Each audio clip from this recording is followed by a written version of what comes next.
দিল দলস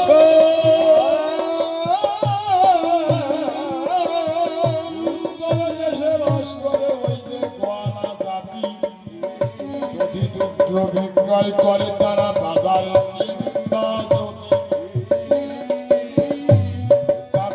কালে যখন ওই অষ্টপণ্যের অশ্ব দেখি আরে ভাই ওই জয়পত্র পড়ে তারা অশ্ব বন্ধন করিছে সেথায় শত্রুগণ এসে বলেছে অস্ত্র ছেড়ে দিন তাই তো তাদের সঙ্গে বাঘ যুদ্ধে গোয়ালাদের পতন হলো অস্ত্র ছেড়ে দিল এবার অস্ত্র নিয়ে শত্রুগণ পশ্চিম দেশে করিল গমন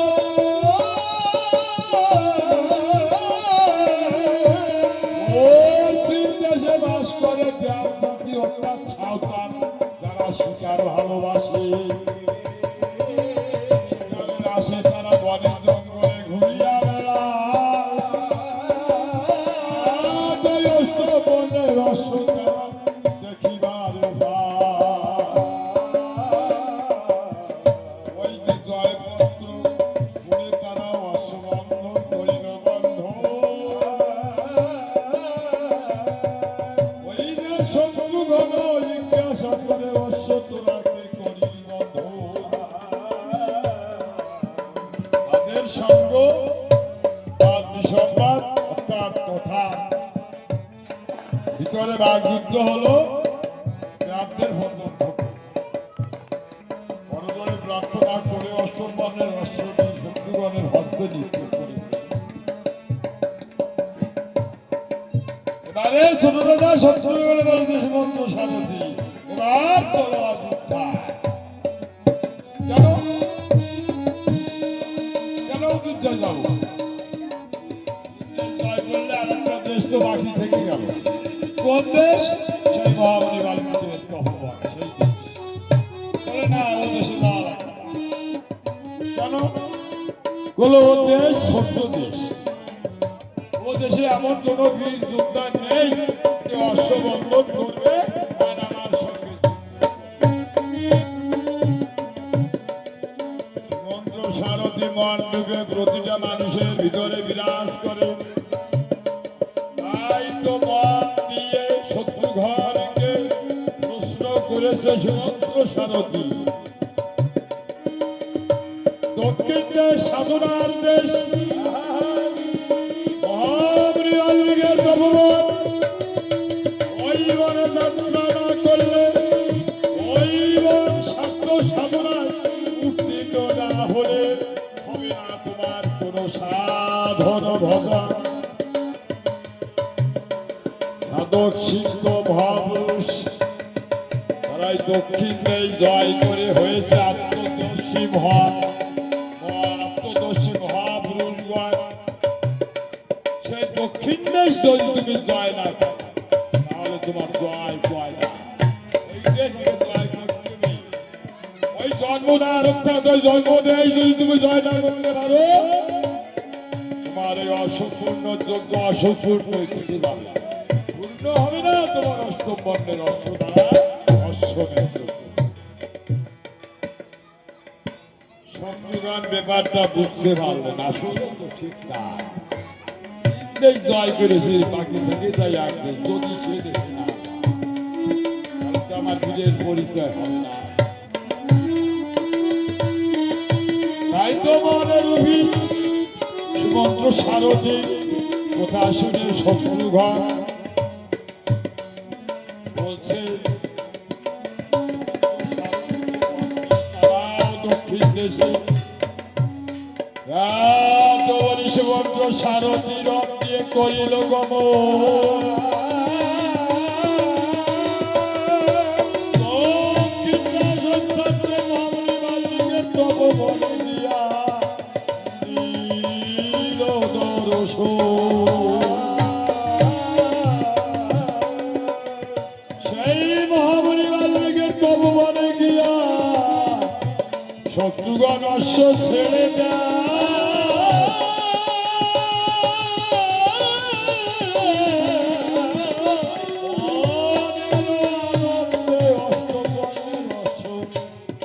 জঙ্গলে ঘুরিয়া বেড়া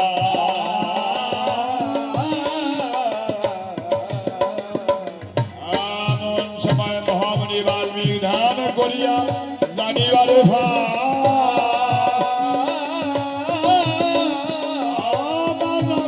পূর্ণ হইবে বিধায় এই অষ্টপর্ণে অষ্টটি এসেছে আমারই বনালা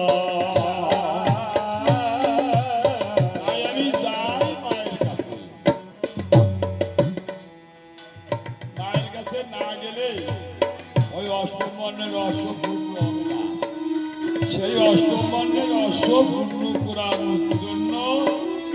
আমার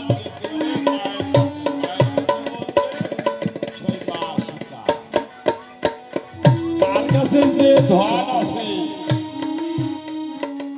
সেই ধন যদি আমি ভিক্ষা চেয়ে পাই তাহলে হবে আমার এই বন রক্ষা হবে সেই অশ্বমেধ যজ্ঞ।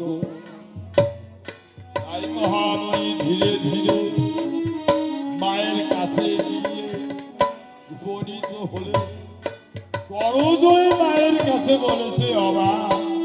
তুমি না থাকতে বর্তমানে আমি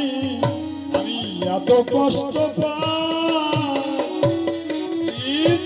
ধন দান করিলে আমি কৃতার্থ হয়ে যাই।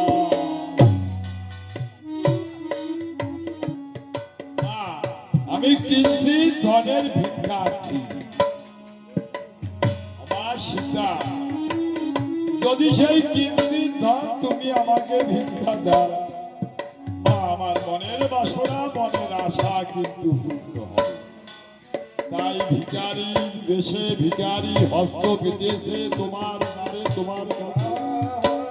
আমার তুমি ভিক্ষা দাও।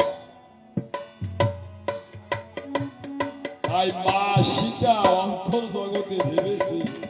কি ধন আছে আমার কাছে আমার ঘরে মহামুনি বাল্মীকি জানেন না তারই কুটির প্রাণ করে কুটিরে থাকি আমি আমার ঘরে এমন কি অমূল্য ধন আছে সেই ধন তাই মনের মধ্যে তাদের অধরে কাঁদতে ঈশ্বরের কাছে প্রার্থনা রেখে মুনির কাছে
সেই চিন্তাধারা নিয়ে যদি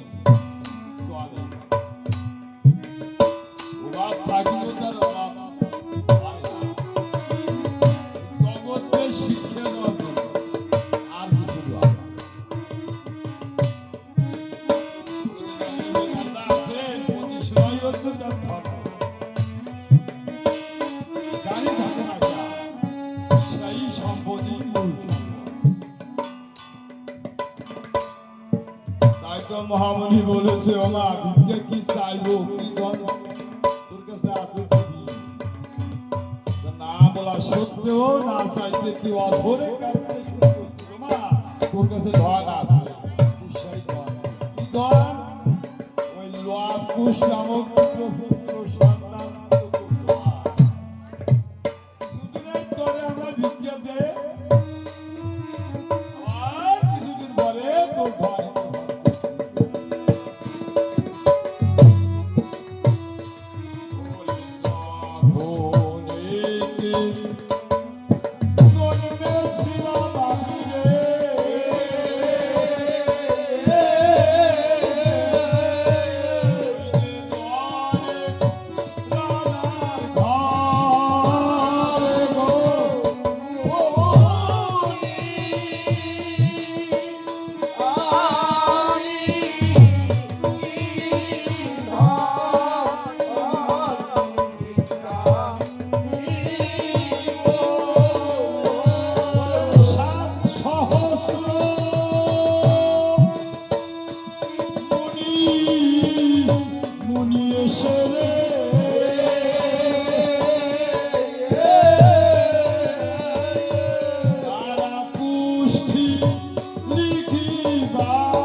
অবস্থার ভিতর দিয়ে মহামণি বাল্মীক লবকুশকে বাল শিক্ষা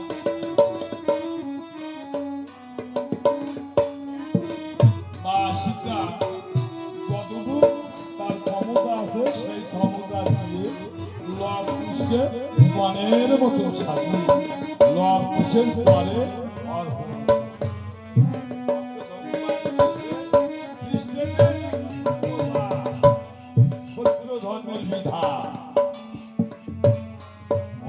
করে অর্পণ করে বলেছে মহামণি লবকুশ আমার দুধের বাবু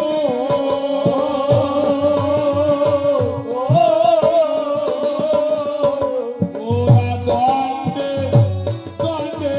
খায় গো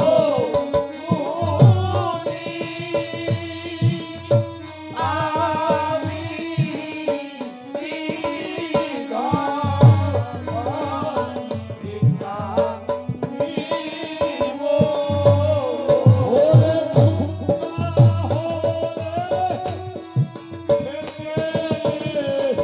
খেতে দিও রে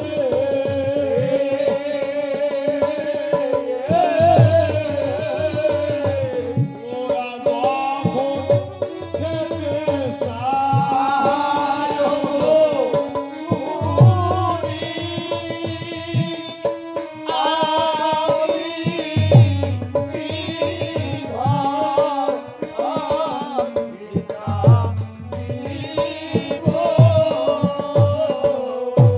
পরেতে রোদের কপ্প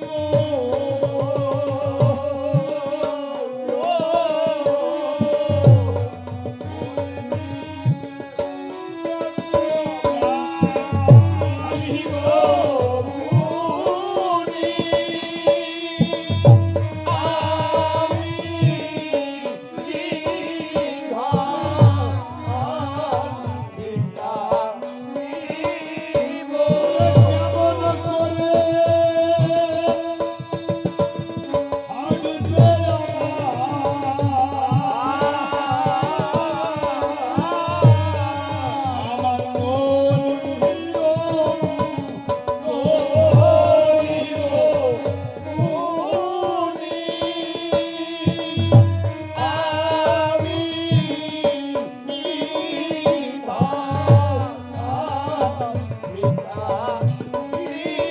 হাঁটবে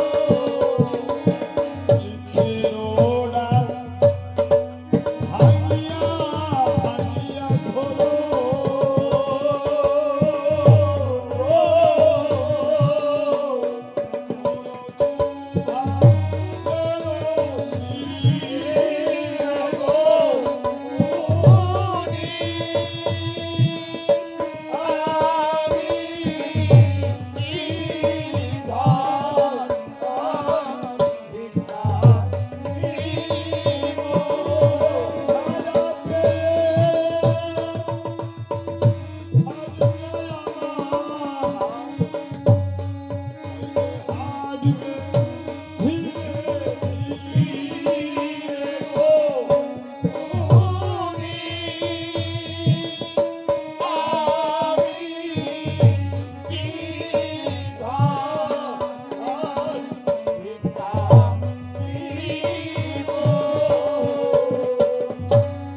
মনের আনন্দে দুই ভাইকে নিয়ে মহামণি বনের ভিতরে দাদু আর নাতি তাই তো বলেছে দাদু ভাইরা তোমাদের হস্ত তো ধন্যবাদ তোমরা কি কি শিকার করতে ভালোবাসো বলে ওই সেগা বোগা কুত্তা বিড়াল ইত্যাদি মহামণি বাল্মীক মনে মনে ভেবেছে শিকার তো শিকার নয় শিকার করতে বেচারি রাজপুত্র যদি সেই যুগল মিলন মহামন্ত্র হরিনাম ওদের কর্মে কর্ণগোচরে আমি দিতে পারি সেই দীক্ষা শিক্ষার বলে হয়তো ওরা ওই স্বীকার করতে পারে তাই তো লবকুশকে বলেছে লবকুশ দীক্ষা শিক্ষা মন্ত্র গ্রহণ করেছে দীক্ষা শিক্ষা কারে পায় ওরা বুঝতে নেই না বলেছে আমরা এখনো ব্রহ্মকে চিনি না এখনো গলের তত্ত্ব সূত্র পরিধান করতে পারি না বাল্মীকির মনের আশা এদের কর্ণগোচরে দীক্ষা শিক্ষা মন্ত্র দিয়ে আমি এই জগতের কত বড় আশা তোমাদের দীক্ষা শিক্ষা দিয়ে আমি তোমাদের গুরু হব এবং তোমরা এর সাথে স্বীকার করতে পারবে তবে দাও শরীর থেকে স্নান করে এসে মহামণি আসে দাঁড়িয়েছে তাই মহামণি বাল্মীকি কি করলেন তার দিব্যলিঙ্গ কর্ণধ্বনিতে সেই মধুসূদন ব্রহ্মমন্ত্র একমাত্র হরিনাম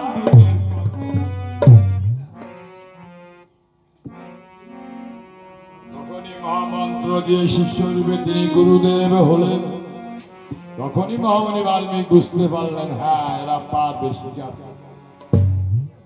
তবে লবকুশ শুনো আমি চিত্রকূট পর্বতে যাব ঈশ্বরের সাধনা তোমরা দুই ভাই আমার এই মনটা রক্ষা করতে পারবে তো দাদু পারবো। কিরম পারবে? যদি অন্য রাজ্য থেকে কোনো রাজা এই দেশে এসে দখল নিতে চায়, তোমাদের সঙ্গে যুদ্ধ করতে চায়, পারবে তাদের সঙ্গে যুদ্ধ করতে? দাদু, যুদ্ধ করে তাদের বেঁধে রাখো, তোমার কোনো চিন্তা নাই, তুমি যাও ভগবানের সাধনায়। তবে হ্যাঁ, ওই কি বললে ভগবানের সাধনায় যাবে? আমরা তো দুই ভাই, আমাদের দুজনার জন্য তো দুখানা ভগবান চাই। বাল্মীকি মুনি বললেন, লবকুশ দুখানা না, একে একে চারিখানা ভগবান কিন্তু পাঠিয়ে দিব। অতি যত্ন করে ধরে রেখো, বেঁধে রেখো। পারবে তো? হ্যাঁ পারবো। এবার ভাবি দিকে কেমন করে তো শরীর সবটা পুরি যায়, জ্ঞান বিবেক বুদ্ধি বাড়ে। তাই তো মহামুনি 1200 শিষ্য সমেত চলে গেলেন চিত্রকূট পর্বতে। লবকুশ দুই ভাই বান নিয়ে জঙ্গলে ঘুরিয়ে বেড়ায়। অবশেষে হঠাৎ ওই অষ্টম বর্ণের অশ্বটি কুশি দেখিবারে পায়। দেখে কুশি, কুশি দেখে দাদা লবের প্রতি বলেছে, দাদা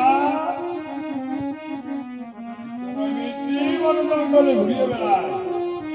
কিন্তু আজ তো দেখতে পাই কেমন সুন্দর একটি অষ্টম বর্ণের অশ্ব। জলদি দাদা যাই অশ্বের কাছে। কেন হঠাৎ এই অষ্টম বর্ণের অশ্বটি মহামুনি মানে